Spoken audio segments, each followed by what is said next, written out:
សួស្តីបងប្អូនថ្ងៃនេះមកចង់ចែករំលែកអំពីរបៀបធ្វើម៉ាំទឹកសក់ទឹកសក់នេះគឺទឹកសក់ស្រូវមិនមែនទឹកសក់ផ្អណាបងប្អូនណានេះយើងចិតទឹកសក់មកហើយយើងយកទៅស្រុះទឹកក្តៅចេញតិចទៅប្រហែលជា1នាទីអីបានហើ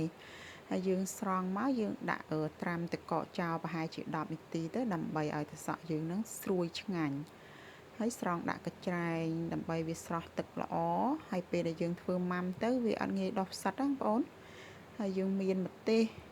ខ្ទឹមហើយគ្រឿងដែលអាចភ្លេចបានហ្នឹងគឺស្ករត្នោតនេះយើងយកស្ករសុទ្ធមកដើម្បីយកវាទៅកម្លោចឲ្យវាឡើងជើងក្រងណាហើយថែមទឹកជាយើងនឹងតិចទៅហើយអំបិលបន្តិចទៅម្សៅស៊ុបបន្តិចទៅបងប្អូនហើយទុកវាឲ្យត្រជាក់អ៊ុនៗណាហើយយកវាមកចាក់ដាក់នៅក្នុងទឹកសក់ដែលយើងរៀបដាក់កែវហ្នឹងបងប្អូនណាហើយគ្របមាត់វាជិតទៅទុក